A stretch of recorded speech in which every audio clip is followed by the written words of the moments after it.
Here, before we get in the market, I want to ask everyone a question. Okay.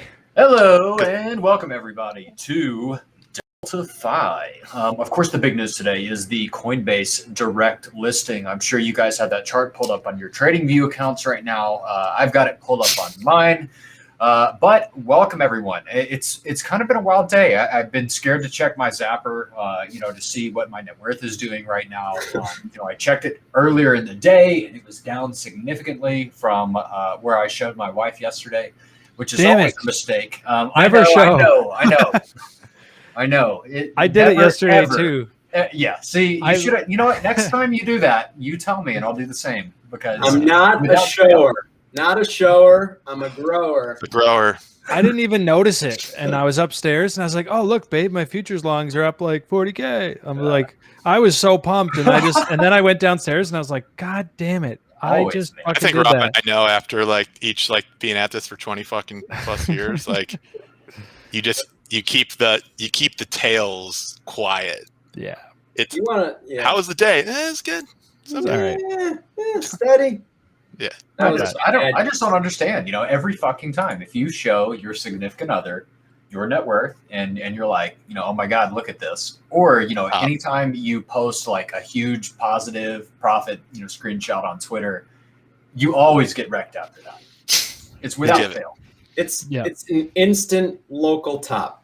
Instant. Now, the one good thing I will say from that is I thought of you when I got downstairs and I saw prices pulling back a bit. I was like, oh dear God, I just did the thing. And so on the next bounce, I just chickened out, I exited them all. Because also I'm thinking, Coinbase is going live, big fundamental event as a general rule. And I'd be curious to hear what your guys' take is on this, Dan and Rob, as longer term traders, OGs in trading, do you keep on big positions heading into fundamental catalysts, or do you tend to clean up shop and let it play out and then take your positions again? It's a great question. It's so dependent upon how things act going in. If you rally into something, it's not. I would rarely have the big fucking long on still after we rallied into an event, and it was more strong in. I guess you'd think of earnings reports during equity option time, or the last 10 years for me would be crop reports. If you moved hard one way and then the risk reward is not in your favor to be holding that thing still. But you never know. Right. I mean it's like a snowflake. The market, I don't know how much it is with it in crypto, given where it's kind of at in its evolution, but pricing in events is what the market is. Even in spot. It's kind of a known thing that in equities that you can pretty much assume that there's probably a six, the spot market is actually telling you what the market thinks value is 6 months from now. And then it's kind of this rolling basis. And the only thing that'll change that is some type of breaking news or something. And so I think the market as a whole has gotten so good at kind of anticipating what fair value is going into something that it all just depends on the expectation. So a good example would be a non-farm payroll number first Friday of every month in the US, and how it moves interest rates. And you kind of the consensus way to look at these things was that you go to Bloomberg and you'd look at what all the analysts' estimates were of it, and you kind of throw the high and the low out and you see what the average is. And then depending on what the market had been doing leading up to that, where it is, and then how far off the actual number is from the estimate would determine whether or not you'd want to take a position or not. But a lot of times they're so good at anticipating these things now that it's if you have it on the right way, that event is usually the event that you actually want to just put your offers in and get out on. Yeah, that's kind of how I tried to play it. I closed things this morning. I tweeted out, I said, look, wise man once told me, don't put on big, especially leverage positions into a fundamental catalyst, especially when everyone's watching. And we had such a nice breakout yesterday to new highs, strong daily close. And I was kind of racking my brain over this because I had some really nice entries. I thought, man, if we're just breaking off to 77K at the end of the month, like I don't want to close this on day one. But, you know, I got to stick to rules. And one easy rule to follow is to just not have big positions on into, you know, catalysts like that, or, you know, earnings reports, things like that, FOMC kind of stuff. So I did close it out this morning, thank God, after thinking of Messi's wisdom around telling your wife, your girlfriend. So I fucked that up, but I caught myself. And, you know, we got some nice throwback action happening here on Bitcoin, right into the previous all-time highs at 62K. Nice bounce right there at the pump chaser zone. It definitely doesn't look wrecked, you know, by any means. I mean, definitely a little bit of sell the news here. You know, I feel like this was just kind of inevitable. If you looked at the sentiment on Twitter and you looked at the things people were saying, I mean, anytime that people start pulling that this time it's different, like I get a little scared. And that's, you know, I've talked about this before. You know, I've got a lot of respect for all the super cycle theory guys, but, you know, that is this time is different talk. You know, and I've seen crypto have these massive boom and bust cycles. You know, I don't understand why it would be any different. You know, things are always the same. So, well, I'm really glad you brought that up, because it's not, you know, I think fundamentally the market is different. I don't think anyone can deny that, right? What we've seen in DeFi, cash flow, all these things, it is different. But what isn't different, the common denominator is humans.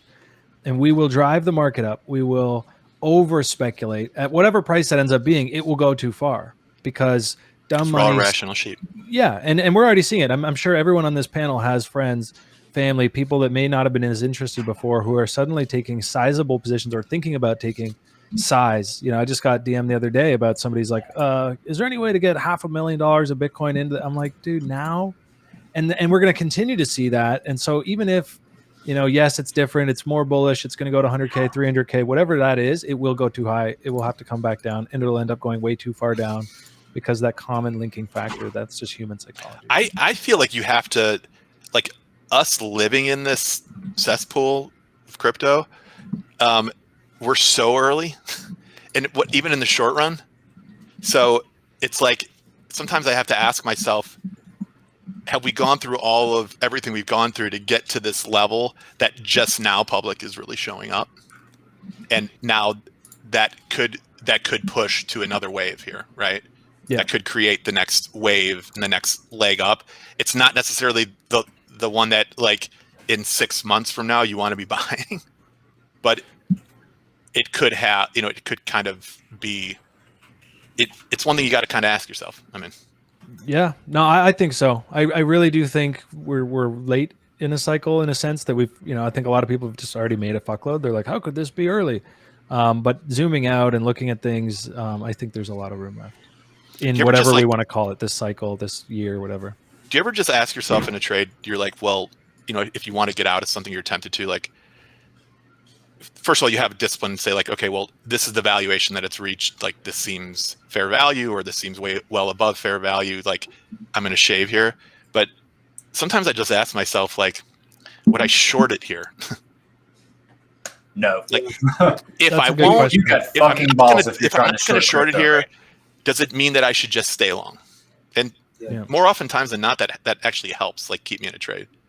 That's a great way to, you know, like I used to have a checklist that I was like, I can't open or close a position until I read through those questions out loud and answer them. Because I used to just enough, you're smart enough. Yeah. You is strong, you is smart, but like sometimes you have those emotional inner thoughts, and then you just click something like market close, and that's a really good question to add to that kind of list. You know, because you are selling. No, you're absolutely right, and that's what keeps me from selling anything. I'm so, like, to the core bullish of Bitcoin and crypto that, Dan, my answer is always no to that question. So I got to find something else. It's like, well, what would you do if this thing fucking rugged? By the way, guys, out of everybody I know, Robbie is far and away got the most diamond hands of any human being on this fucking planet. I was just going to say that too. I was like, this guy holds. He can hold. Months. We had an argument once. Yeah, we were long a bunch of Bitcoin in the middle of 2018, and I'm like, we bought it at, like, wherever 8,000, and it went up to 14,000, and we're like, take it off. And Rob's like, well, why would we take it off? Like, I'm like, because we're in a fucking bear market. Now, he's been a market maker forever, so he thinks about mean reversion and fair value. But and he had the right mindset of like, I don't care, I'll stay long this thing because it's going to be worth $100,000 one day. Yeah. And me like being like wanting to trade all the fucking swings, and ultimately we were all correct, right? Yeah. No, for sure. It is it's different, and it's getting into what is your time frame? That was the underlying thesis there was Yes. path risk and everything else, and all the different variables that like Totally. market participants have to deal with. And you're absolutely right. Like when I get conviction, I'm like the autist in The Big Short, like walking around with headphones on and a bat, and I'm just like, oh, like, Dude, amazing. I love it. It's gonna be. You got to have respect for that. On this day, though, with Coinbase, right? One thing we have to kind of remember, and it's tough, is like Coinbase does not equal Bitcoin, right? Coinbase does not equal altcoins and altcoin market cap. Now, yes, Coinbase, it's like a proxy. It represents crypto. It is like, the most successful entity, one of them, and history will see how this thing plays out. But we all know Coinbase on a much deeper level, right? Coinbase is the platform that tends to go down at some of the craziest trading days. Coinbase, you have issues with like customer service, with support. It's awful. Yeah, we have to remember that on a day that Coinbase kind of disappoints us, am I going to sell my Bitcoin? Am I going to sell my shitcoins because like the market's dumping on Coinbase?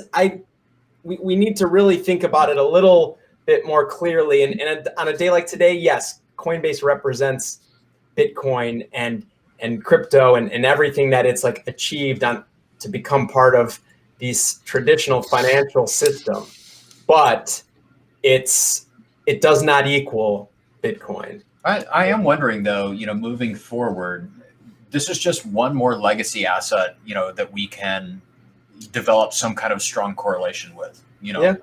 And Coinbase is dumping, and obviously, Bitcoin has been correlated to Coinbase today because Bitcoin is pulled back a bit with Coinbase dumping. But, I'm wondering, moving forward, are we going to look at that Coinbase chart and, as kind of a good indicator of the overall health of the crypto market? I definitely think it's something we should be watching, and especially as we get more data and we're able to actually chart this and not just look at the 1 minute chart, for lulz. I think it's going to be interesting information.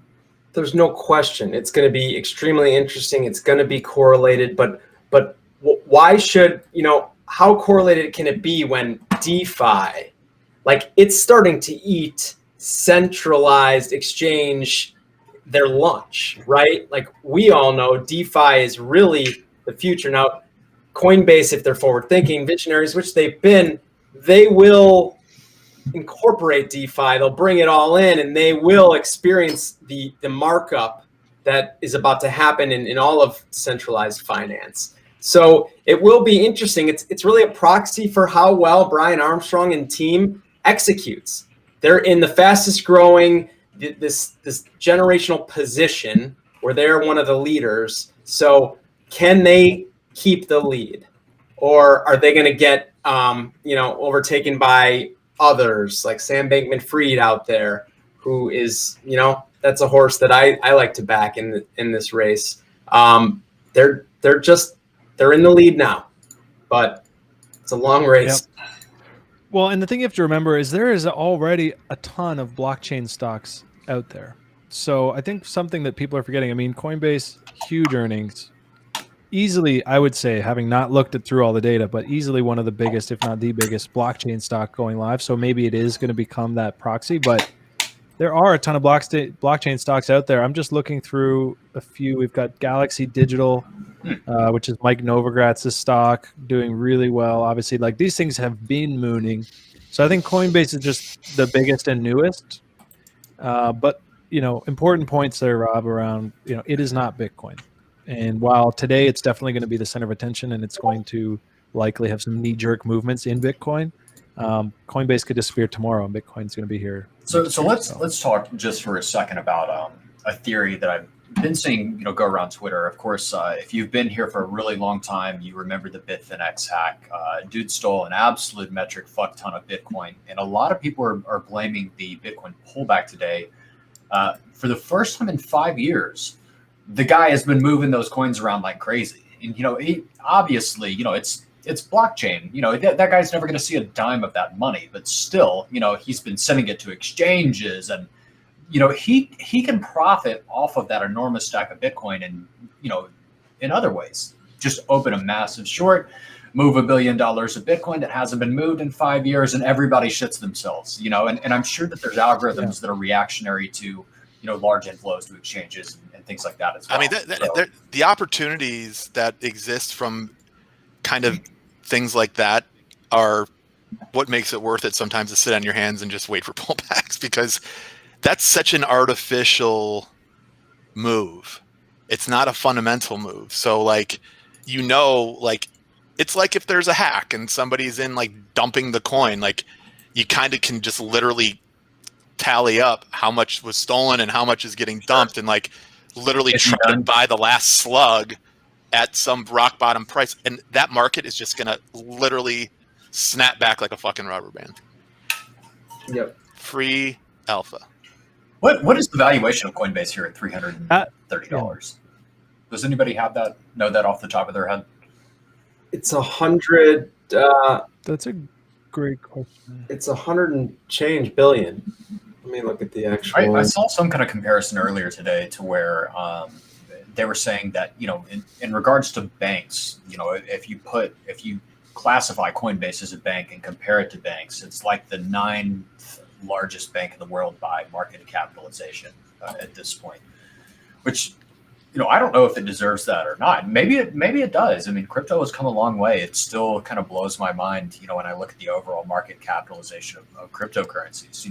I also saw of Ripple a chart that listed several things that hit like $100 billion valuations, and apparently Bitcoin was the fastest asset to ever do that. I mean, by a substantial margin, which is just super, super impressive. So, I am wondering because, a lot of these Bitcoin maximalists seem to think, this time is different for Bitcoin, that we're going to see these sovereign wealth funds coming into Bitcoin, that we're going to, see governments, using Bitcoin as a reserve asset, and this and that, and I'm looking at Bitcoin and, I'm just wondering, are they right? We do have some signs of adoption that we've never had before. So, we have to factor those into the equation. But at the same time, it's crypto. Like I do have PTSD. I've seen this shit go down to 80%, and it doesn't matter if you're in a shitcoin or in Bitcoin, it's going to go down 80, 90%. What if that happens again?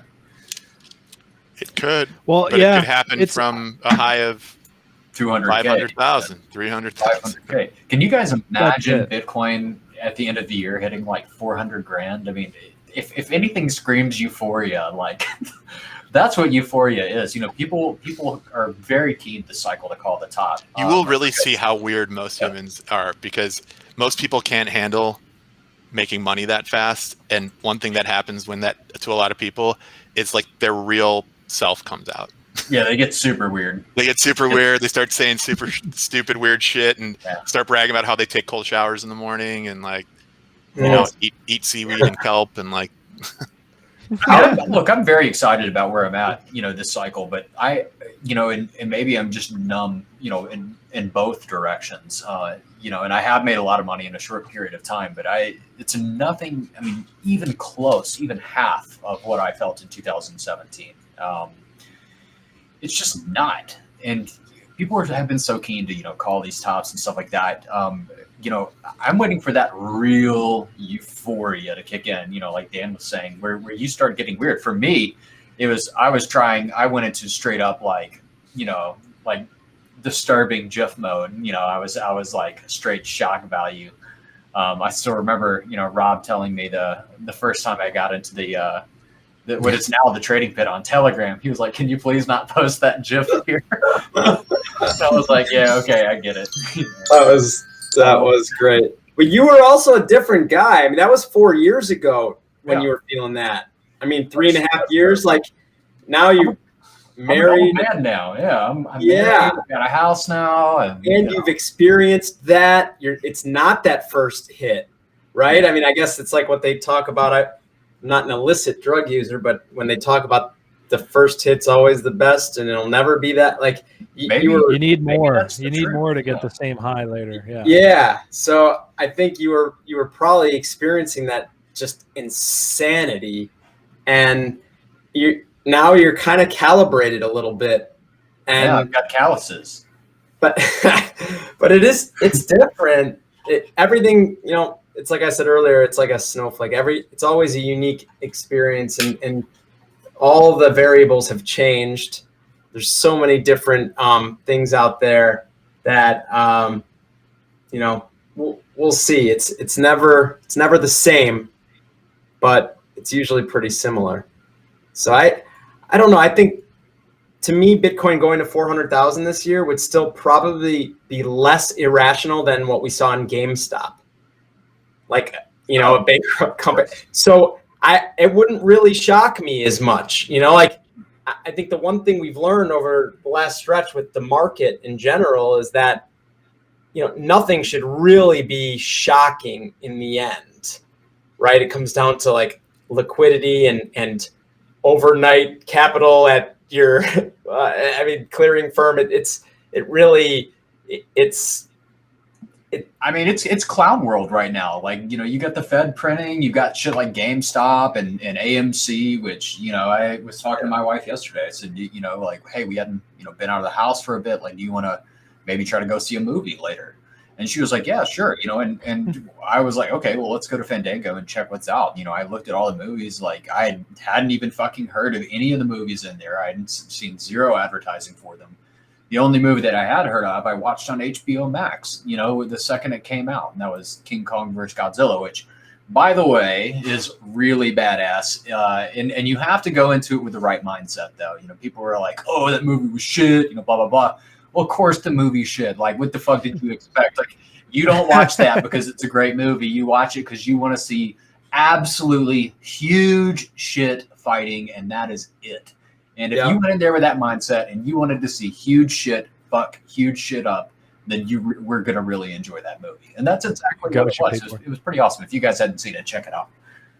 I saw you tweeting about it. I thought about it. And I definitely need that mindset, probably some gummies. Get me in the mood. No, you got to get in the right mindset. But if you watch it and you're in the right mindset and you see the huge shit fighting, it's fucking badass. Reminds me of like Sharknado or something. Yeah, it's the same kind of thing. Look at Stellar. I hear you guys talking about euphoria and Bitcoin, ETH, those things. You zoom out on the weekly, like, okay, fuck, this is parabolic. That looks really good. But look at there's a lot. I don't hold any Stellar. I haven't traded at all this year. Probably should have. But I look at this weekly throwback after this kind of big bullish structure breakout, and I just think, how the fuck could we be at a top? I mean, maybe midterm, whatever. You never know. But this does not look like cycle. It kind of makes me cringe because I've been seeing people on Twitter say things like, just wait till the real alt season hits, and I'm like, I'm looking at my portfolio right now, and I'm like, god damn, like.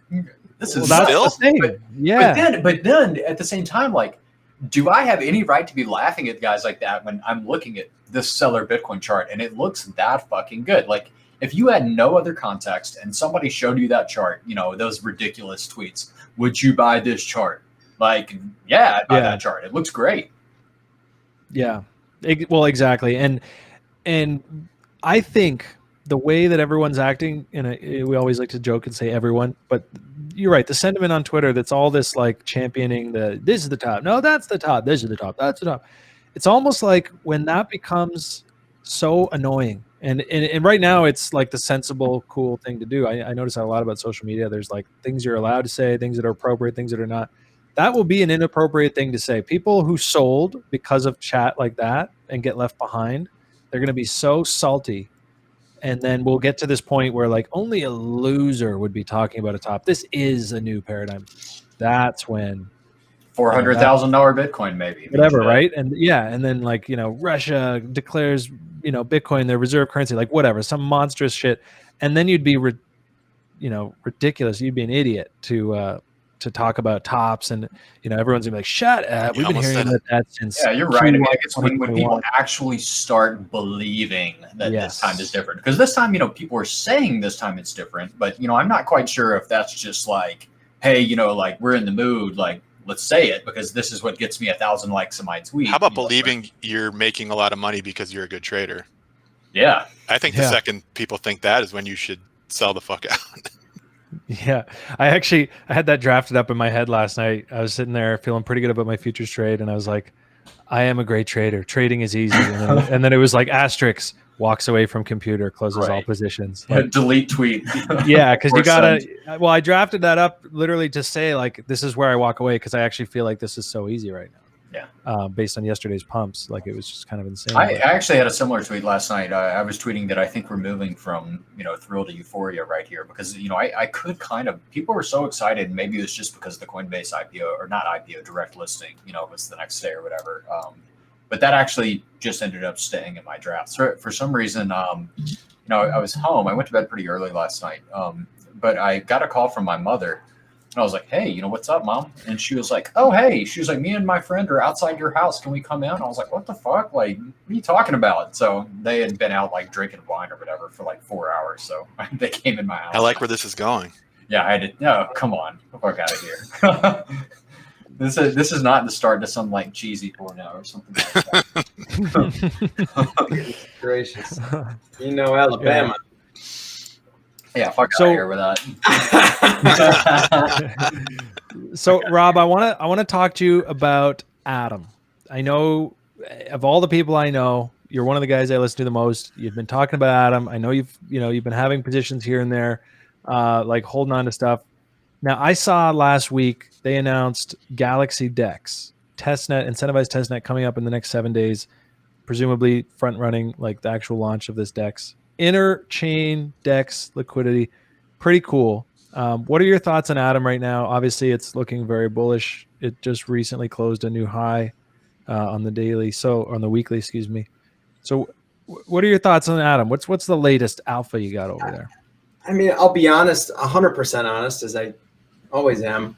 I lean on people much smarter than me when it comes to the calls on protocols and stuff like this. And when I hear a few people that I truly respect and look up to with their opinions on stuff, then I pay a lot more attention. And Atom is one of those. So I pay a lot of attention and I like it. Why has Atom been such a stinker when things like Atom have been so violent? And their upside. It does make you wonder, because Atom is great technology.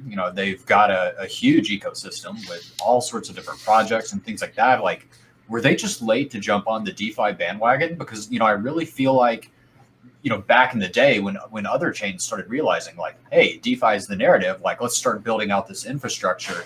I don't feel like I saw any of that from Atom, and I feel like they're finally right now starting to like kind of get with the program and like, hey, let's build out the debt, because their chain can support high throughput like that, cheap fees and things like that. So yeah, I mean, I think part of it is like, what is on the roadmap? What is the team finishing up before they move into other things?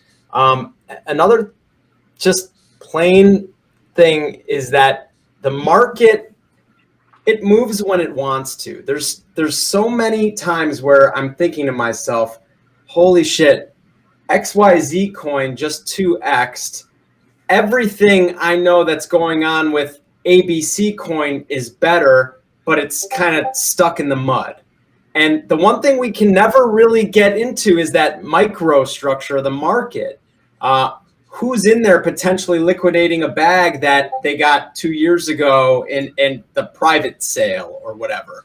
These little events that happen every day, multiple times a day, are really, they have a greater effect on a lot of these assets because they're still small caps.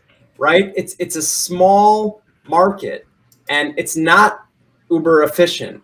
And it really depends on, it could be one buyer or one seller that's really causing a wave in each market. So I don't know. The one thing that I kind of look at when it comes to this is, okay, Atom, it has a lot of the same properties as this coin or that coin, and Polkadot just ran from $20 to 45, like kind of. Oh, it was instant. Yeah. So I think if Atom catches a wave here, and whoever is giving supply to the market and holding it down or whatever, keeping it here, this thing could potentially go 20 to 45 like that as well. So like that's kind of what I look for, and you never know. That there's, because of the nature of these markets, just because something is stuck in the mud, it doesn't mean that it's not going to literally 5x over the next month. We see it happen all the time. Shit just gets repriced.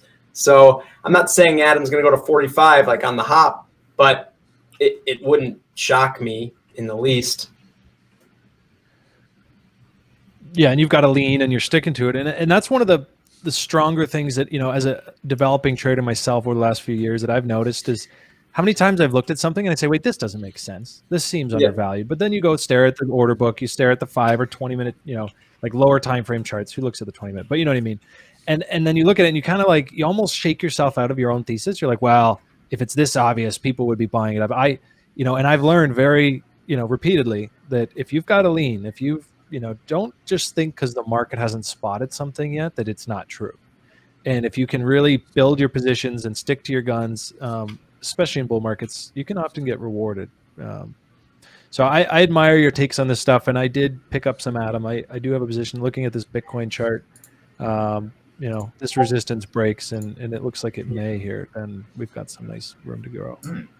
Yeah, I mean, I'd like to, things that I would look at, usually you see these rogue pumps of Atom in the spot market on Coinbase, right? You see some whale in there who really doesn't care about price, and he's like, I just want 1 million Atom, or and he just goes in and apes. Like, what's going on? I keep looking at those venues where you do see when the big boys get in there, whether they're smart or dumb, I want to know, is there any activity there? And that's kind of. I have this candle. Yeah. This is the one you messaged me this day. We've talked about it on stream before. It was November or October 31st, and you messaged me. You said, dude, somebody just bought $7 million worth of Atom. Like, so that was this. So you're saying you keep an eye on things like this. You don't ignore that as some anomaly. You say that's somebody, and that's somebody who knows or feels some way. And that's a signal. Yeah. But look, even after he did that, like, this market is very punishing. It's like, it doesn't care what just happened. If the market makers then all of a sudden they just reload and start iceberging, the shit's going to go down if there's not another aggressive buyer. Like the crypto market, it really is unique, and it has nuances, because it seems like the market makers, once there's big order flow, it doesn't necessarily mean that shit's repriced there. If their algorithm says like that's not enough to reprice it, that shit's going legitimately right where it started, if not lower. They are, but market makers are the market Yeah. in crypto, right? Doesn't like in my mind, that you don't have this concept of like a sovereign wealth or massive institutions that are in with like bottomless pits of money that are just going to be forever bid or forever offered. Yeah. And well, the sick thing is, go ahead. No, go ahead. Sorry. No, I was just going to say the sick thing is where this person, this entity, whoever they were, where they put that bid on, basically was like the range low, and eventually, they were right, and they were accumulating at the exact bottom. And happy today. RandomTask, can we take a look at the MTA perp?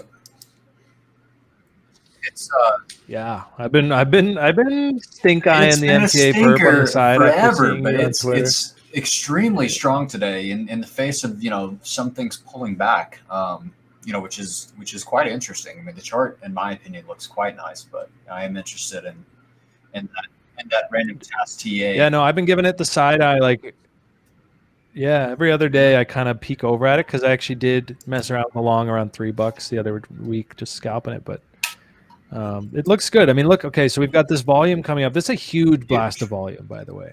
So shout out to the future prospects. You know, the number one indicator you want to see, and I would talk about this all the time, is volume. You know, price can do whatever it wants, but the volume behind that is the signal. And I agree. so if you look back, right? And so we haven't seen this kind of volume since the top. And so when you see this lows, nice buy volume picking up, but this is breakout volume. So profile. this looks. Yeah, let's zoom out, get the full profile. Maybe go to the daily here, get a better picture. I think that's where I drew this up, anyways. Yeah. So so you've got a nice full volume profile. Yes, I mean, someone's on FTX in the perp futures market bidding. I mean, someone's accumulating this shit here. They're showing like 100,000 on the bid in a couple different bids. So someone is scooping meta stable. I mean, thank God. Fundamentally, He's finishing that sentence. Someone other than me. Yeah. Fundamentally, Messi, how you feeling about that bag? I mean, I think it's extremely mispriced. Just from a fundamental perspective, you know, these guys have been a joke, really, for more than half a year now. You know, people have laughed at them. The chart looks like poo. You know, the token economics have, you know, been questioned, but you know, they don't realize that, you know, everybody's all about shit that you know, Alameda's invested in and Three Arrows is in, you know, and all this kind of stuff, and this fits the bill. You know, those guys don't miss often, you know, and I don't think that they missed here. I still do think that meta assets are going to be big in crypto, and a lot of people don't realize that, you know, mstable isn't just this meta asset platform. It's actually an AMM platform, you know, where you can come in and exchange like assets for very low slippage. Like, let's say, you know, I've got a shitload of WBTC and, you know, I want to swap that into REN BTC. Well, I can go to mstable and get really, really nice rates on that. So it's going to be interesting. I do think that they have some exchange listings coming up. I do know that, you know, this inflation that everybody's been bitching about forever decreases significantly, I believe, in June. But even then, you know, the inflation has gone to VCs, and guess what these VCs are doing? They're not selling. They're fucking staking it in the governance contract. They've got their, you know, coins locked up. So from a fundamental perspective, it looks really good. You know, and I do agree. We went from something with absolutely pathetic volume to something that's pulling pretty big volume numbers here. So I am optimistic that it is now mstable time, and I'm still looking at, you know, maybe around $15 for me would be where I would start looking at, you know, maybe taking some off. Get the fuck out! I'm only in crypto, baby. Right. I'm thinking, you know, 5x from here, and I might have some offers in the book. Take a little bit off there. Yeah. May trim 10%. Yeah, I did, you know, all my MTA was locked up until 4/7, and it unlocked, and I actually restaked it for another month. So that's what I'm going to be doing moving forward, is just continuing to restake it. I mean, the yield is pretty good, you know. I mean, it's, especially when the market's not moving, you know, and I look at the yield that I've been able to generate from, you know, Bancor and mstable. It's substantial, you know. The yield's enough to where it paid for my fucking car. So, you know, I'm about it. Stake that shit. I like it. It trickles up, man. It sneaks up on you. I did that with Ray, where I just forgot about it for 2 weeks, and I went back and looked. I was like, oh shit, like a few hundred Ray. I was like, what are they? Oh, $11. Like, just comes up. Suddenly that's like what used to be a month's salary for me, and I don't have a monster bag. I mean, it's a good size, but it's not like groundbreaking. So I hear you, man. Those yields are nice. Farming, I get uncomfortable with because there's just so many moving parts. But if it's a straight, stable yield, a stake, I love it. Farming's not even stable yield, but like I've always wondered, you know, and I've said, like, you know, like, I'm getting out of crypto. You know, if I got a 3x in my portfolio right now, like, I'm not getting out of crypto. I mean, the idea here is to move into stable coins and, you know, be a yield farmer. You know, when you can get 20% plus APY and a large, you know, sum of money, like, that's what Rob and I just talked about. You can't get that anywhere else. You cannot get that anywhere else. And, you know, whether you're being super degenerate and, you know, splitting it up into different vaults and, you know, Yearn and, alpha and all these different places to try to distribute that risk. Or to be honest, if you just lend that shit out on FTX, like I feel like that's like extremely safe and the yield is very, very good there. It just seems silly to not do that at a certain point. Right. You know, why not after your portfolio has gone 50x, 100x, why not lock that shit in and just guarantee yourself 20% plus? You know, you could almost pay for your fucking taxes last year probably if you just farmed at 20% plus for an entire year. It's free money, and you can't get that in TradFi. You know, I'm not going to go put my money in fucking stocks or this or that. Like, while the goods, you know, while the getting's good, you got to get out there and get it. Dude, So, that's the best form of mass adoption, period.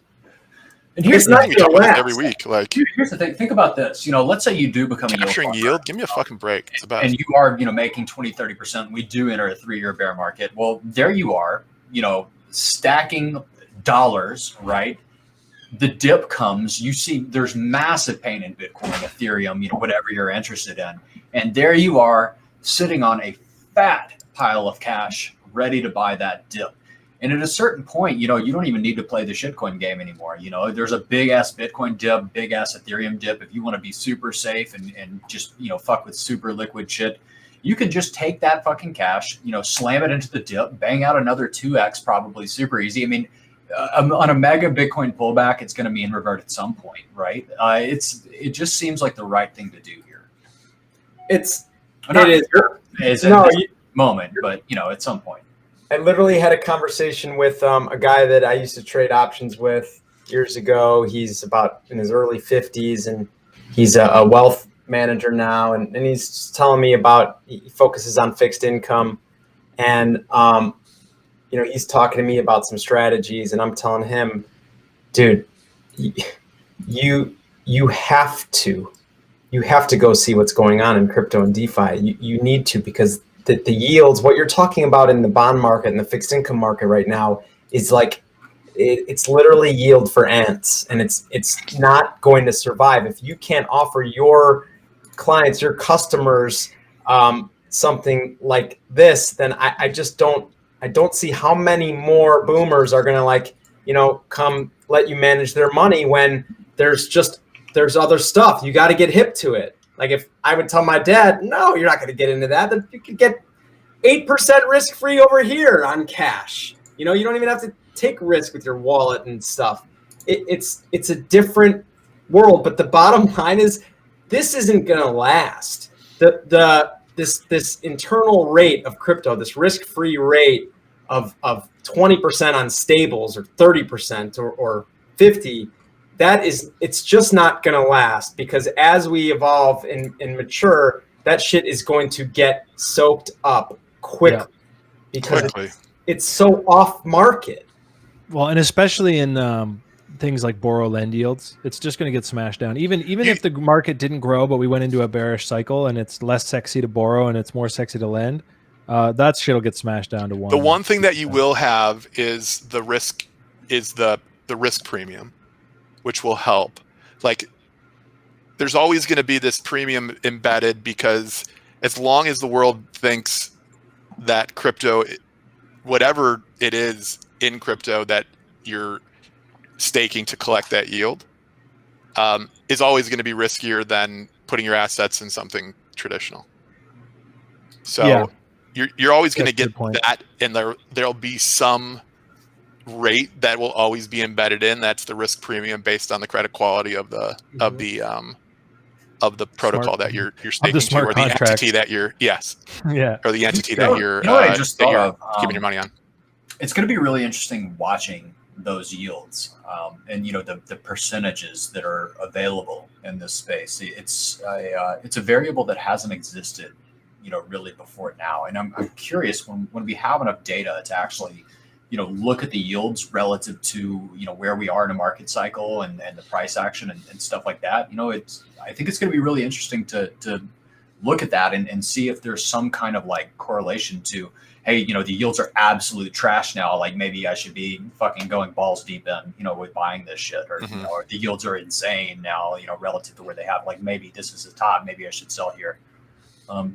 Well, No, Celsius has a new website. I was going to try to pull up those yields, but it's not front page. What is the deal with Celsius? Because I've heard a little bit about it, but is that considered risk free? Can you get rugged on that? That's a heavy question. It's not decentralized. I'm pretty sure they custody it. It's not, and it's not FDIC insured, is it? Yeah, I think that they're deploying your shit into degenerate yield farms. Oh, that's a good question. I'd have to look into it. I haven't used it myself. That's the kind of research I only would do if bother with if I was going to put chunk in there. But I have been using it to track these yields because I noticed one day it was like 13% on your USDC. I was like, oh, dope. I'm going to try that. And then, but then I went back a week later and it was like 8%. I was like, oh, fuck, because there was like a dump in Bitcoin. So a bunch of people go smash it in there. Right. So when you can chase like an alt season, for example, those yields are going to go up because it's not very sexy and they have more demand for the borrowers. So they need to incentivize lenders, blah, blah, blah. I mean, you guys get how this works, but these things do slide around. I think it was Aave then I was looking at because this was the chart. I remember the table and 9.33%. These things are variable. They'll move around. You can't sit on it for a year and calculate exactly what you'll make. And this is why, and we keep coming back to fixed rate yields and how big a market that is. I mean, globally, is it not the biggest? Am I crazy? Derivatives maybe a little bigger, Look but at that yield on SUSD right now. I mean, holy shit! I know that's the one that stood out to me too. I was like, what the hell is SUSD? I'm wondering, is there more risk in with SUSD? Because I guess it's backed by synthetics. It's synthetics. Like I don't know. I mean, get in there, synthetics. I know a lot of people. They've got a big bag of synthetics waiting for that to go. But I also just read a Twitter stream that the guys early who were shilling it at like 5 cents. Yeah, that's just mega moon. $19. So you can't say, move, do something. The thing fucking, it's mooned, it's 500x. But the yield in all of this stuff is remarkable, and there is a need for risk capital to come in, and it will.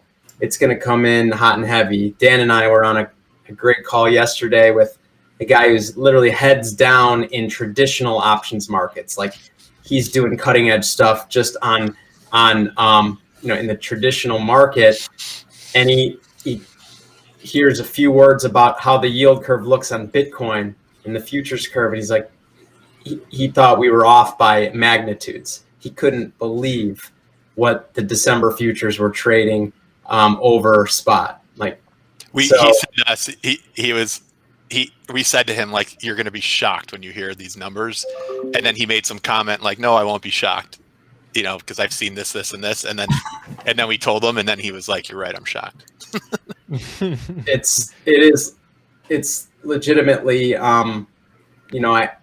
that saying about get while the getting's good, it's really good right now. So if you have cash on hand and you can take advantage of this, like a lot of it is jurisdictional, right? It's the offshore stuff. You need to be a non-US person or entity. It sucks. It really puts US people at a disadvantage.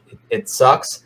But the people outside the US who can trade on FTX, trade on Huobi, trade on all these non-US derivatives exchanges, the cash on cash, risk-free rate right now is just, it's juicy. Does it persist in a bear market? Like if you take the yield that you capture from being long basis right now, which is huge, and but you go from a contango and generally when we go into a bear, the back end of the curve kind of leads down, and you start to go to more of a flat duration curve, and then into backwardation, and that's usually a great indicator of like an oncoming bear. By the way, like just if you're outright, it's always a good way to look at the market. Like if you start seeing that curve flatten, that's where I would start to think twice about like how long I actually am, and if you start going to backwardation, then we're probably going bear. But once that goes away, is that the underpinning, like outside of issuance and and yield harvesting from vol or things like that, is that one thing that could actually suppress and send these really rich yields away? It could, and it will eventually. I mean, Yeah. more capital is going to suppress, and it's just going to damper. But it really is so off market right now that it's going to take some real capital to flow in. But also in a bear market, everybody's outlook changes. The whole vibe changes. The whole it becomes pessimistic. There really is such a lack of optimism that, yeah, the capital that was going to flow in to take levered positions and to take advantage of a trending market on the upside, it's like it's sucked out of the whole system, like literally like a vacuum, and it has a reflexive nature. Once you get into a bear market and capital leaves and these rich yields leave, it hampers the resurgence of it. But like right now, I mean, this is such a growing market. The derivatives markets are growing. What FTX has done and Binance has done with offering margin trading and leverage on altcoins. Like there still is a need for capital to come in because more and more people are trading these things. You need more and more people to be able to spread this with spot. So there still is slack here, actually. Like we need more risk capital to flow in because these yields are still just they're sky high. And if you have cash to put to work, that's the best place to look, is like the cash and carry trade on some of these altcoins on non-US exchanges. Mm-hmm. It is it's like candy from a baby, but you need the access, and then you need to know how to execute. And if you can't execute, you can lend it, and you're generally going to lend it to somebody who's going to pay you a significant amount of interest and then go do that trade, which will be a massive premium. So if you don't want to deal with the execution of it, and you have something that's paying a basis trade that's paying 100%, and you don't want to do the carry on it, you don't want to have to execute it, then I'm sure you could lend at 30% or 40% or 50%. Somebody would be glad to pay you for it. So guys, we've been streaming for about 52 minutes now. So I wanted to do a couple of things. The first of that is, of course, please hit the like button if you are enjoying the stream. That helps with our search engine optimization and all of that stuff. The YouTube algorithm loves those thumbs up.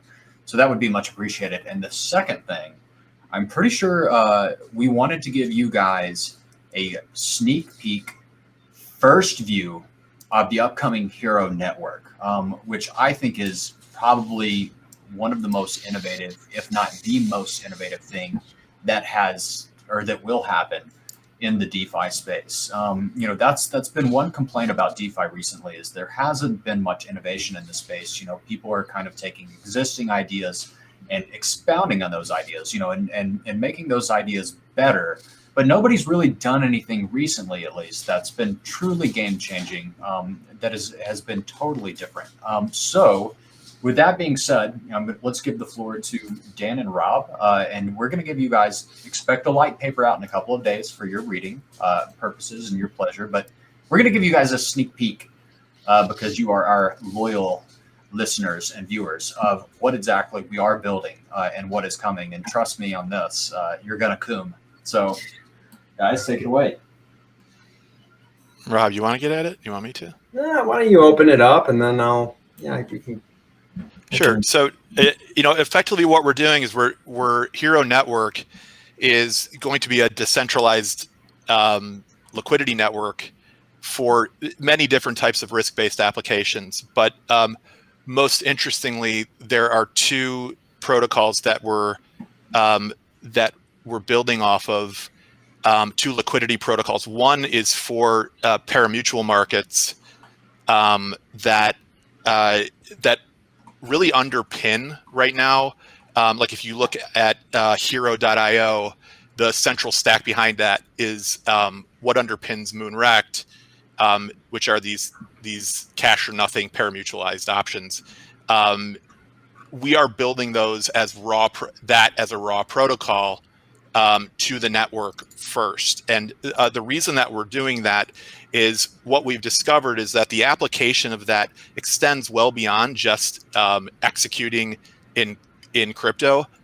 These are truly much more simplified ways to trade, but not only on crypto products, but also they have application into things like sports wagering or prediction markets, things like that. So it's a very simple way to engage effectively data. And we have this position of the state of the world that there is going to be trading on everything in the future. There will be a market on everything, and you can kind of see it with like how regulation is moving in terms of like how the world is opening up, even in the U.S., like around sports betting and things like that. And what we're building is effectively the tooling and the plumbing to allow data to move into these markets, and whether it's crypto, whether it's tokenized stocks, whatever it is, sports wagering, sports markets. We will have the tooling and plumbing exist in Hxro network, all of it backed by a sophisticated liquidity protocol in AMM that we call Smart AMM or SAM. And when we release the white paper, you'll see a little more documentation in terms of how that works. Now, what's come off of that, secondly, which is a much more ambitious build for us, and it really is in the wheelhouse of myself and Rob. Just by way of background for anyone that doesn't know, like Rob and I both came from, a proprietary derivatives trading background. I've been in the business for about 25 years. Rob for a little over 20, and operating in options markets as market makers. I was the chief operating officer of a large proprietary trading firm for a number of years, and we off of the AMM protocol that we developed for the parimutuel, it gave us a way to solve a major obstacle in standardized options. And when I say standardized options, those are the types of options that you see on like Deribit, or that you see on like the Chicago Board Options Exchange for equities and things like that. So in order to create a bona fide options market with like a true options chain, as opposed to like what you see in a lot of the protocols today, these kind of one-off where somebody comes and creates a market and it's like one strike, or it's really like this kind of closet perpetual, or it's some kind of workaround at an option, but it isn't actually an option. We are creating true standardized option and have a solve for a way to both scaffold very deep, robust liquidity through a very sophisticated AMM, and then secondly, we are working with a couple of very large proprietary trading firms who have joined the project that will also end up being traditional market making in a more traditional sense. And our goal and our kind of view of the world, and I know both of those kind of go down somewhat tangential paths, but our view of the world is that that things like an exchange, for example, these are effectively the equivalent of like a public utility, right? And there is a lot of potential in building a decentralized exchange that has all of the tooling and plumbing and bells and whistles and feel of a commercial grade centralized exchange. Building this on top of Solana allows us to do it. The teams that are joining the network to help this build and to participate in governance are all a lot of them are coming from very deep proprietary trading backgrounds. These are professional options firms that are getting involved, and effectively we want to build what we think is going to be like the primary source for decentralized options liquidity, not only in crypto but eventually extend into other markets.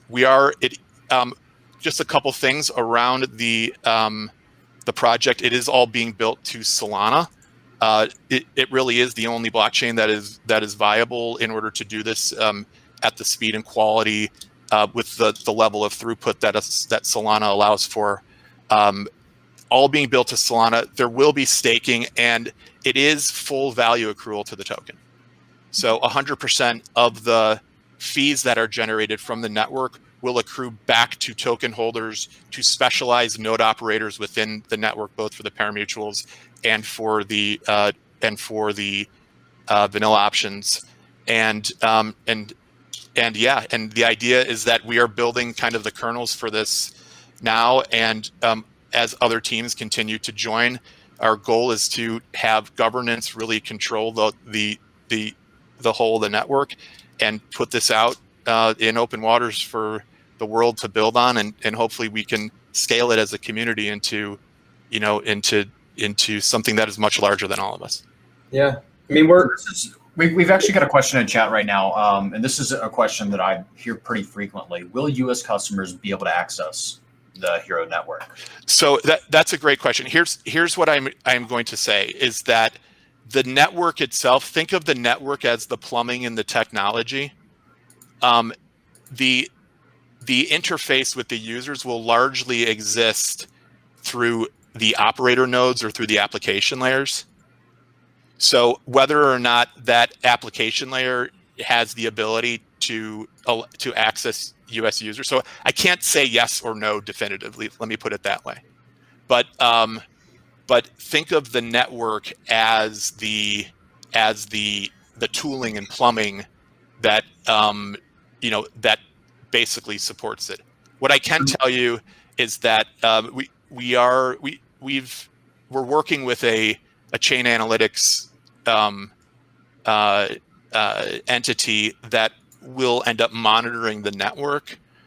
One thing we definitely don't want to screw with is letting bad actors on or kind of nefarious actors and dirty capital and things like that. And I know it's a little bit of a trade-off with kind of being like fully open source or fully decentralized, but there's lines that have to be drawn there. If you want to exist long term, without any consequences, correct, you do have to enforce those kinds of things in some regard. I also heard you mention something about specialized node operators, having some form of value accrual. Are we ready to talk about these specialized nodes at all, or what they might be? I mean, I think when we release everything in the next couple of days, there'll be documentation that will give a better explanation of it.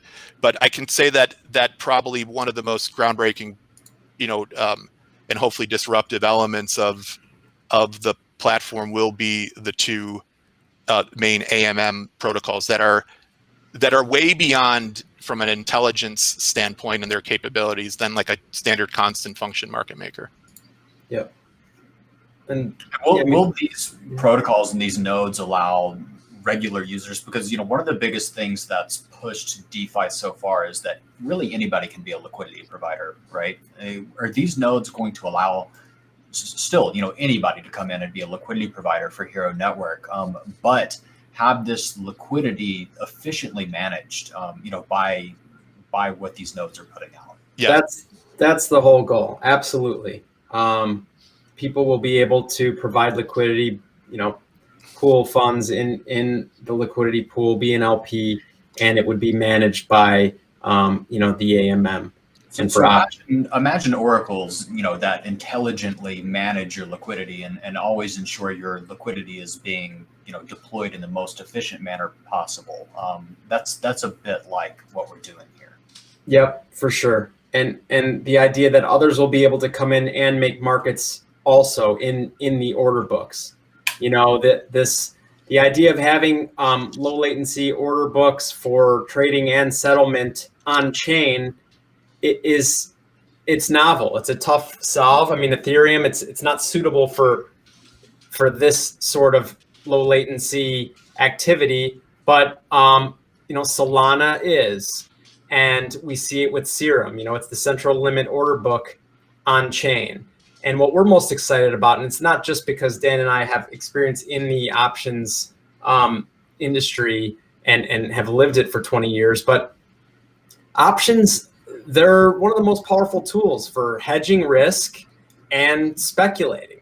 I mean, the volume of options is growing exponentially in crypto because it's just really catching up, right? In 2020, we saw the first day in legacy finance where options volume, it overtook the single stock volume in a trading day. You know, that was absurd. If you asked someone 20 years ago, 30 years ago, do you think options volume will ever overtake stock volume on a day? They would have bet everything against it. Hell no, no way. But it's happening. Options are, they're just taking on a new life. They are extremely powerful instruments. And like even in crypto right now, you know, we see the popularity of derivatives, of the futures contracts, of perpetuals. Well, we are going to see the same sort of growth in options volume, both centralized in crypto and decentralized. You know, we believe that decentralized exchange is the future. So we're building to what we believe is going to be the best way to execute in 3 years, 5 years, 7, 10 years. So that's what we're focused on. I mean, decentralized options are, you know, of course, a huge innovation, just in terms of access, and of course, people love self-custody and the transparency they provide.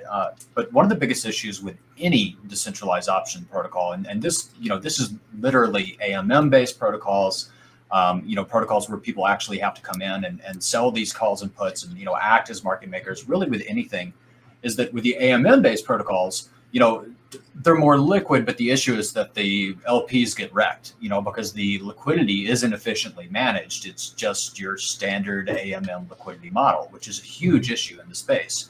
Now, the other side of the coin, so the other options protocols that aren't AMM based, you know, they require a high level of throughput, which none of them have because they're not built out to Solana, and B, they require liquidity, which is non-existent, you know, because that is something that, you know, you have to be pretty advanced to come in and sell calls and puts. These guys are hedging their risk. They're doing all these other things.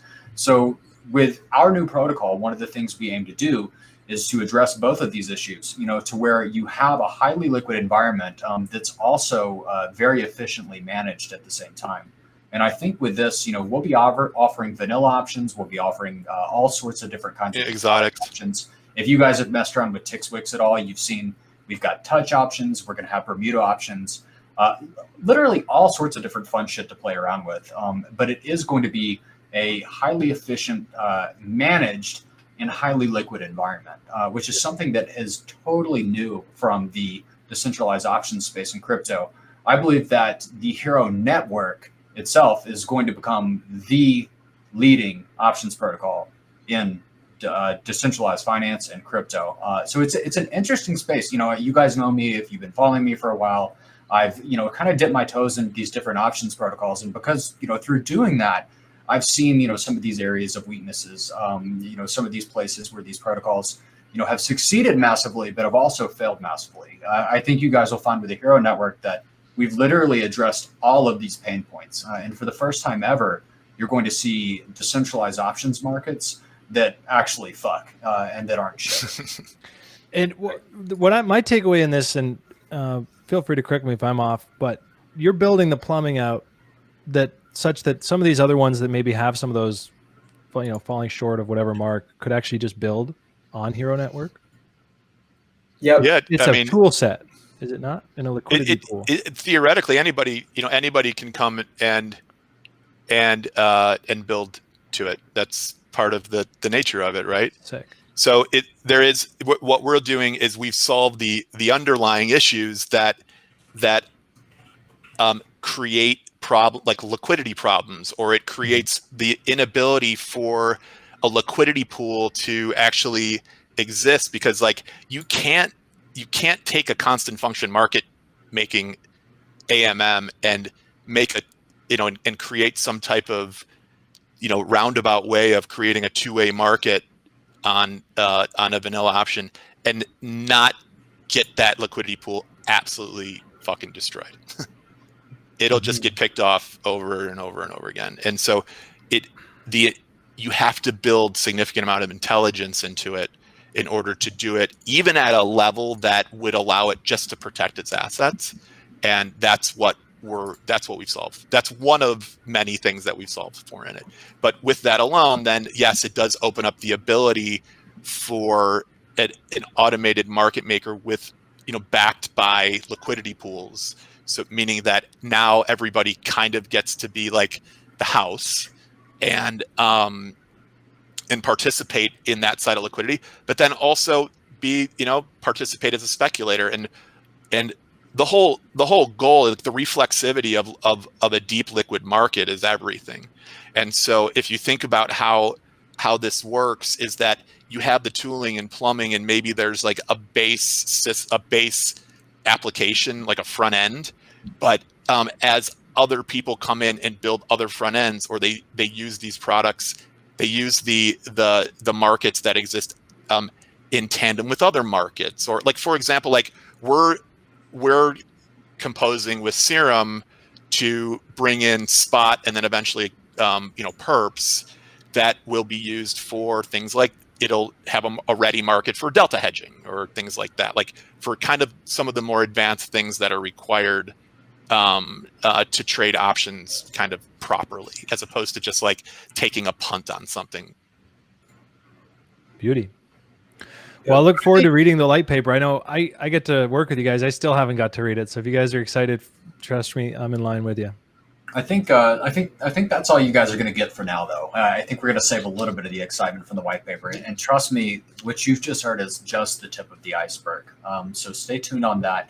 Of course, I'll be talking about it. If you follow me on Twitter, if you follow Hxro Network, make sure you get there to stay the absolute most up to date you can possibly be on this. Hxro Network does have a Discord channel, and that is solely dedicated to Hxro Network and what we are building. So, if you're already in some of our trading rooms or things like that, I do encourage you to join the Hxro Network Discord. That way you'll be the most up to date in the information. Now, I did have a good question come in from chat, and people are wondering, if they do want to participate in the governance, in the future of this protocol, how can they get involved? Is it just a matter of acquiring the Hxro ERC20? There is a bit of confusion here, surrounding the ERC20. Because people are wondering, are we going to be bridging it over to Solana? How is that going to work? Yeah, so initially it'll exist. We're keeping the ERC20 as is for now, and there will be when you come into network, there's a wrapping function through the bridge, and so you'll end up with wrapped Hxro is what will initially happen. Now, whether we end up doing a partial inventory burn for like kind of 1-for-1 and creating a Hxro SPL, a full Hxro SPL, that's yet to be determined. And, it's one of the things that we kind of want to let governance chime in on and lead. Like we don't want to make those decisions. We want the network to make it. But for now, Hxro ERC20, Hxro as it exists in network will be wrapped Hxro.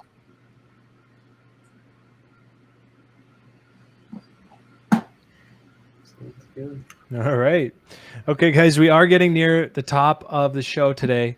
Lots of good questions. A lot of things, I'm actually surprised it went by so fast. I had so many other things I wanted to talk about. It went fast today. Yeah, it went like insanely fast. I think we started a few minutes late, and that threw off my mental clock.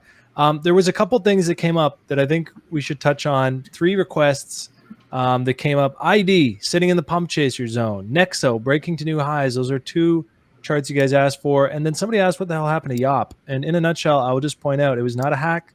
There was an OTC deal gone wrong with the founder. He's working through it right now. All the details are in their Telegram.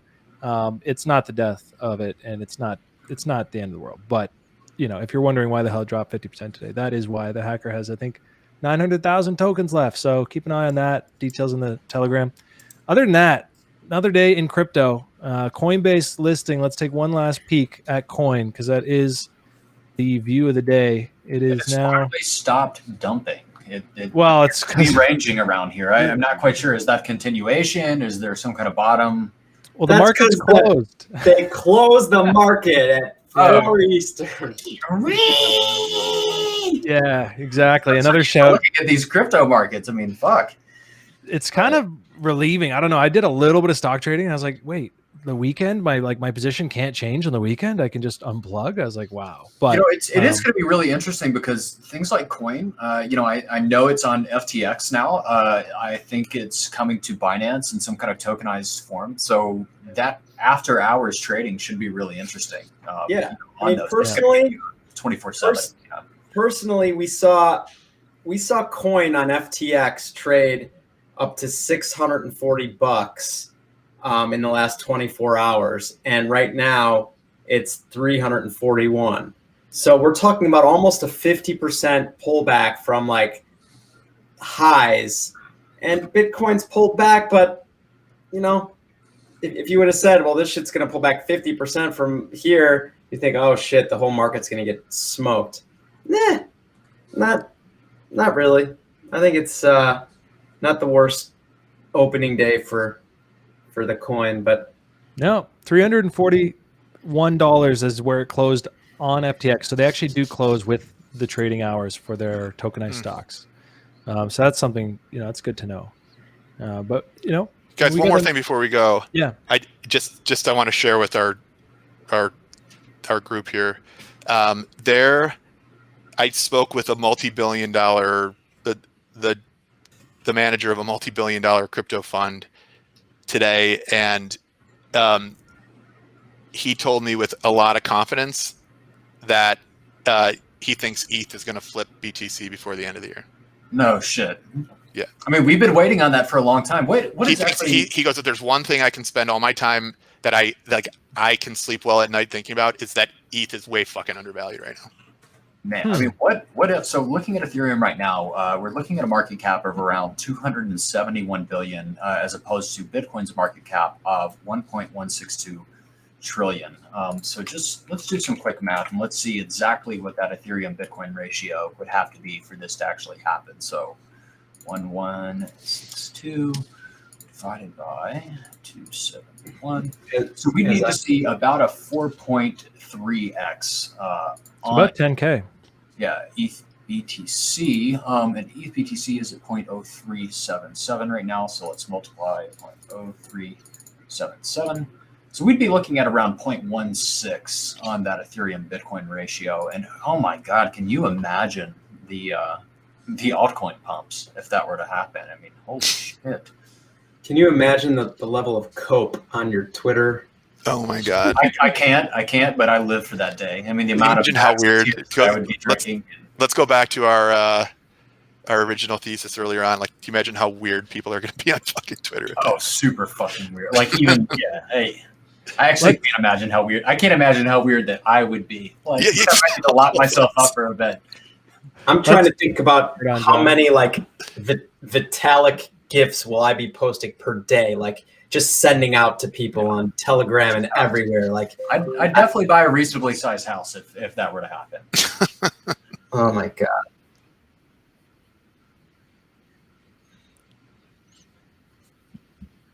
Popcorn, just to see all those people who have put so much money in their mouth and said, 100% Bitcoin, 100% this. That battle is going to be so epic. I'm right there with you. I want to see it on Twitter. Right here, we should chart this because, as that comment comes up, you've never said this before, Dan, but your timing is immaculate because right now it's breaking through the weekly resistance. I mean, this is the bear market resistance from September 2018 that's held us down for 3 years, and we blasted out of it on high volume back in January and thought, oh yes, we're going to 555. And then we just dipped right back in here, but we are testing it again. And actually just today, we are pushing up through that. So if we break out of here, I don't see any real sizable resistance other than perhaps the January highs before this thing really takes off. So we could be on the precipice of the emergence of that narrative. Really, am I going to get swatted now that I said that? Probably. Somebody is sending fucking SWAT team in my house. I mean, all you did was share some insider info. I mean, I consider, these I'm just smart money guys. That's right. Smart money individuals. I love hearing that stuff. I know you and Rob know a lot of really smart people. So anytime you hear that stuff, please share it. And it's just an opinion.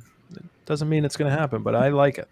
The funny thing is actually like, we also, Dan, how about that email we got yesterday from from one of our buddies who's still down at the CBOE or CME, and it was another couple like CME market makers on the email chain with a link to the EIP Ethereum analysis, Yeah. and how basically these guys are like, I don't know, but this thing's gonna fucking moon. So like, dude, these guys these are multi-decade experienced, uber successful traders. Like, if you're sitting here watching this stream today, like, you cannot underestimate how fucking ahead of the curve you are right now. Like, these guys are just hearing about EIP, 1559 just now.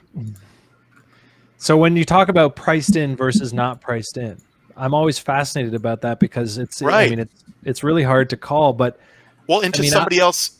Sorry, Colin, go ahead. No, I was just gonna say, like, imagine what happens tomorrow. We know ETH 2.0 is on the horizon. People saying 1 year, 2 years, but when they announce some kind of date, price is going to pump. And so, was it priced in all along? We know it's coming, but when they actually give you some solid sense of when, tell me it's not going to rally that day, and then you're going to be like, oh, I should have seen this coming. We knew it was coming. Is it priced in or not? I would say no. I would say no also, because I would also say, like, as this is like new news, guys are gonna there's gonna be new money aping into it if it hasn't already. And you got to remember, psychologically, like, all of us have been here. We're here when a lot of us were here when Ethereum fucking went live. So, like, but even in the last couple of years, like, we were all here not too long ago when it was trading $100. But new people are coming on and they look at Ethereum at 2,000. They might actually think that's cheap. So if you kind of step outside of your perspective of it and look at, like, the rest of the world that isn't here yet, it's still fucking cheap. Yeah, I mean, you're gonna buy a fucking $60,000 Bitcoin, or you gonna buy 30 Ethereum? Wasn't that how? We're gonna buy $2,000 Bitcoin. Did thing? Like in 2017, it was the cheapest thing on the board, right? I'm gonna buy. When you look at shit like ADA, like, I'm gonna buy 50,000 Cardano. Yeah. or a million Doge. I mean, come on. Jesus. What Doge? Every time I see like Doge come across my stream on Twitter, I'm like, holy shit! Did Elon Musk tweet something? Like, every time it's pumping and I'm seeing liquidations come across, I'm like, oh, is there an Elon tweet? But that thing, now it's got a mind of its own. There was an Elon tweet. I think he said something like, I just saw this. I didn't actually see the tweet, but apparently he said something along the lines of like, oh, Doge has gone up a lot. And then it just fucking pumps like, it's like 12 cents now. Look at this thing. I'm telling you, 14 cents. I hope we never lose that aspect of crypto. You guys, there are bigger turds out there that have traded with bigger valuations. Like, every turd could have its day in the sun. Urea, Colin. Not saying Doge is a turd, but, like, the power of order flow and timing of that, it can always outperform both ways. Up and down. So it's crazy. I have no doubt that there's going to be more fireworks as this year goes on. I think it's going to get stupider before it gets smarter. So I'm looking forward to it. We can only hope. Yeah, I'm all about one can only hope. I agree. Yeah. No, we haven't. I don't think we've seen. Let's be honest, guys. On a scale of 1 to 10, like, how stupid has this market gotten? Not 10. Not even. It's close. Up there. It's some parts of it are getting stupid, but like that collective. Like new website 10x overnight. That's the kind of stupid that marked our top last time. We're not even close to that stupid. No, you're right. That is true.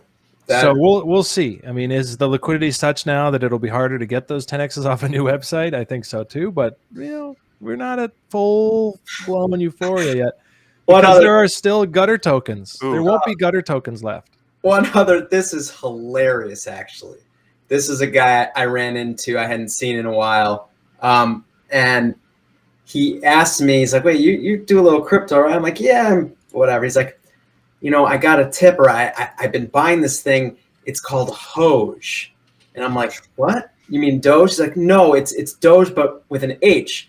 Hxro. And it's supposedly something. I'm like, dude, I don't know what Hxro is, but I'd probably be very careful. That's some real shitcoin talk right there. I know. What the fuck is it? Did you look it up? What? I don't know, but what he said was like, you know how Bitcoin trades in like 0.000001? He's like, I think this is like 0.000003. And I'm like, I don't know, dude. Rob, I really hope, based on that chart, or maybe it's not the right one, that he wasn't talking about that shit in early March, because No, I'm trying to find it here. Yeah. And the good sign is there's fake Hoges. That's usually I didn't look it up. That's the thing. He had me at Hoj.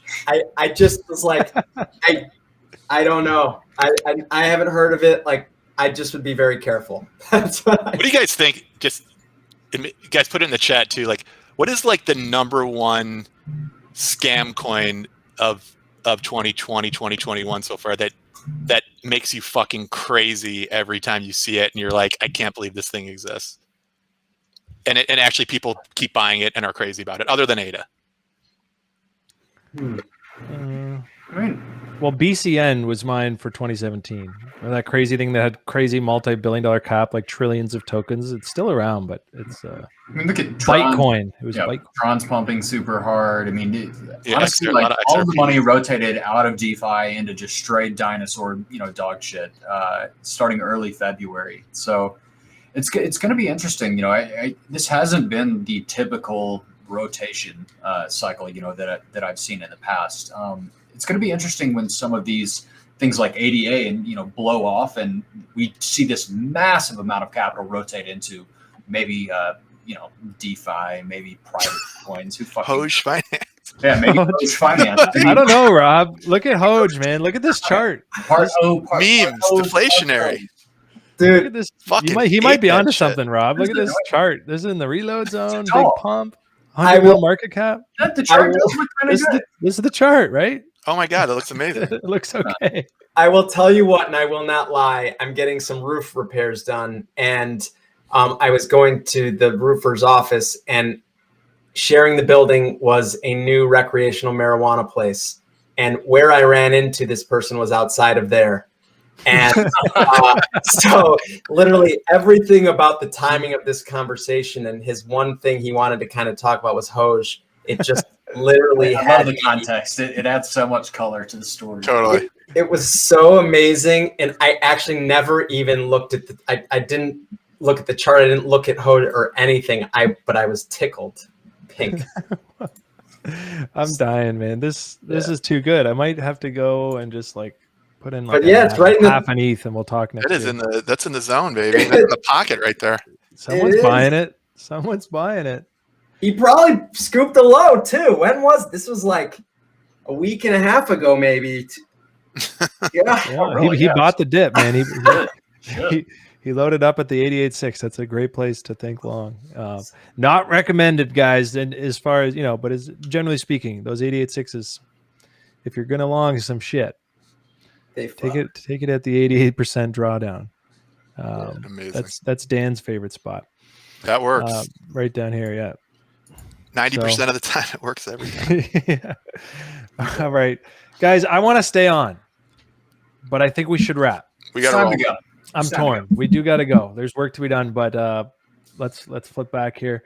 For those of you who stuck around for the entire show today, really appreciate your time. As always, I'll be back on Friday for a solo stream, Pure Labs Live. We got a special guest coming up next Thursday. Not going to leak exactly who, but that'll be a unique stream entirely on its own on Thursday next week. Other than that, stay live in the market. Keep an eye on these highs. Bitcoin broke out on volume, pulling back to throwback levels today. Anything else you guys want to add in before we wrap?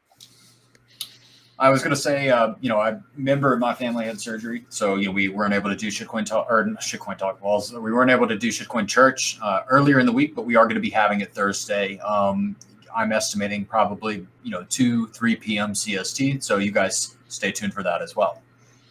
Beauty. All right, guys. Whatever you do from now until next time, always play from a position of strength. Take care. See you.